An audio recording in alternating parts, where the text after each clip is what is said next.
We all have a favourite movie, or a handful of movies we grew up watching that hold a very special place in our hearts. Now, imagine someone else played the lead role in that movie. Would it have been the same? Would it still have worked? Do you wish someone else had taken on the role? Well, today on Beyond the Screen we're going to be answering all of those questions with our list of the top 10 actors who refused massive Hollywood roles. Let's jump in.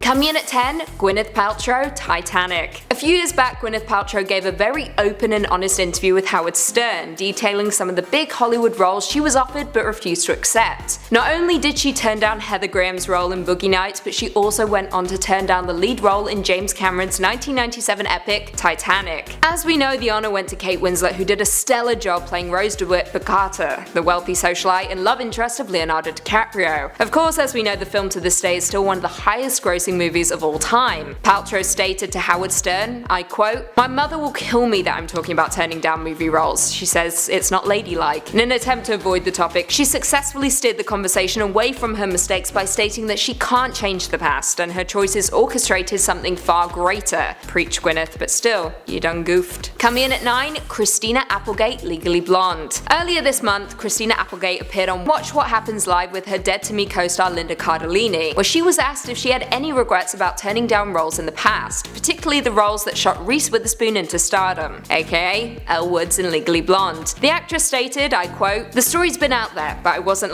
actually offered Legally Blonde. The script came to me, but at the time I had just gotten off of Married with Children and I felt like it was too close to what I had just been doing. So no, I don't regret it because Reese did a much better job than I ever could, and she now has way more money than I do and way more success. And so why would I even regret that? Well, at least she has a sense of humour about it." Linda Cardellini also chimed in by stating, "But you could have worked with me," as Cardellini of course played Chutney Wyndham in the 2001 comedy. Applegate responded with, "I would have just been like, boo."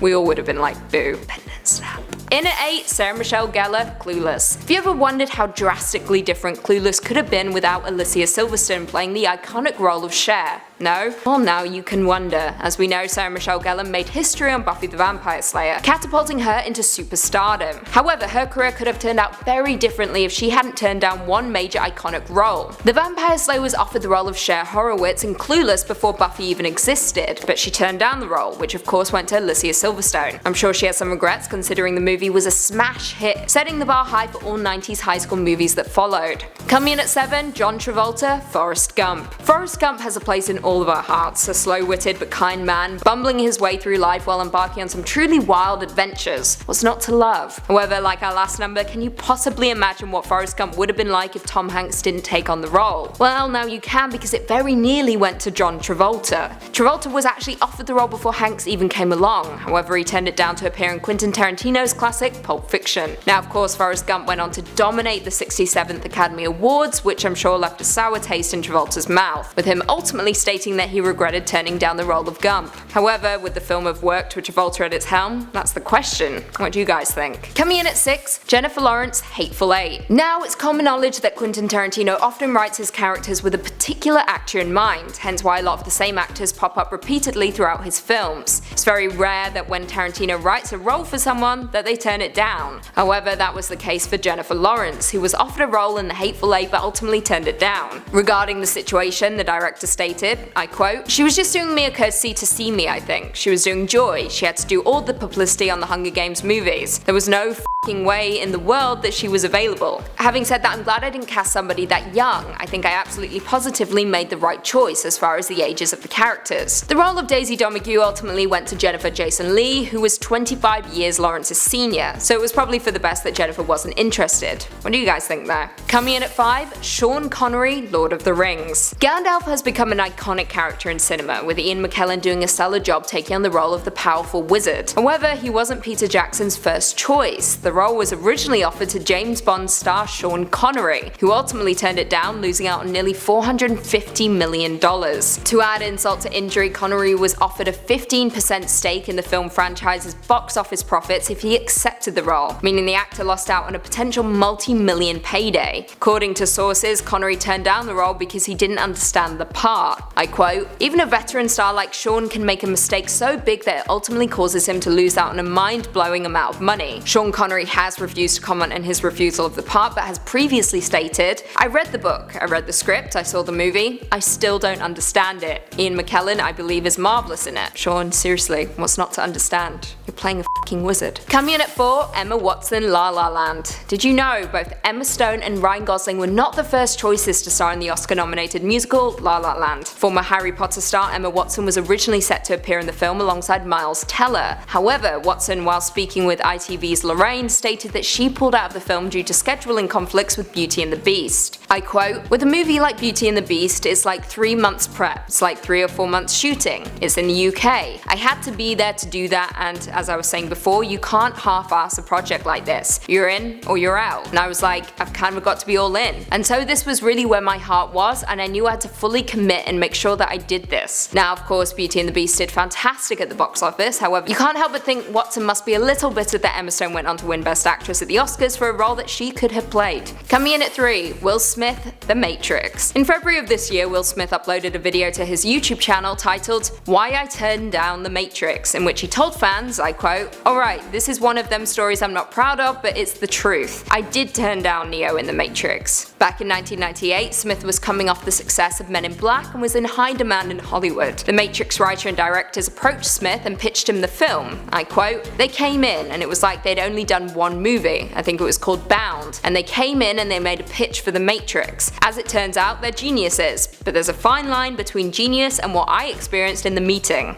So yeah, you're probably wondering what exactly went down in that pitch meeting. Well, don't worry, Will Smith explained that too. According to Smith, they pitched the film as, I quote, "So dude, we're thinking like, imagine you're in a fight and then you like jump. Imagine if you could stop jumping in the middle of the jump, but then people could see around you." That was the pitch. I probably would have turned down that role too. Coming in at 2, Hugh Jackman, James Bond. Way back when the Bond franchise was searching for a new 007 to replace Pierce Brosnan, Daniel Craig was surprisingly not the first choice. At the time, Hugh Jackman was playing Wolverine in 2000's X-Men and was becoming one of the biggest names in Hollywood. So he was of course among the actors being considered for the role of Bond. However, he ultimately turned it down. I quote, "I was about to do X-Men 2 when a call came from my agent asking if I'd be interested in Bond. I just felt at the time that the scripts had become so unbelievable and crazy, and I felt like they needed to become grittier and real." Not only were the scripts a problem for Jackman, he also wanted the time to take on other roles too, stating, "I was worried that between Bond and X-Men I'd never have time to do different things. I always tried to do different things, but there was a time between X-Men 3 and the first Wolverine movie when I could see the roles getting smaller. People wanted me to play that kind of hero part exclusively. Felt a little bit claustrophobic." Now, it was probably for the best, with Jackman going on to land roles in The Prestige, The Fountain, Les Miserables, and The Greatest Showman, my favourite. And finally, coming in at number 1, Matt Damon, Brad Pitt, Leonardo DiCaprio, Brokeback Mountain. Now, I'm slightly cheating with this number by listing 3 actors, but it was for the same movie, so cut me some slack. I'm the host, I can do what I want. As we know, Brokeback Mountain won 3 Oscars in 2006, with its 2 young stars Heath Ledger and Jake Gyllenhaal also receiving nominations. However, before Ang Lee took on the role of director, Gus Van Sant had the job and struggled to pull the film together. Van Sant told IndieWire that the project stalled because he couldn't cast the major A-list actors that he wanted, such as Brad Pitt, Leo, and Matt Damon. I quote, "Nobody wanted to do it. I was working on it and I felt like I needed a really strong cast, like a famous cast. That wasn't working out. I asked the usual suspects, they all said no."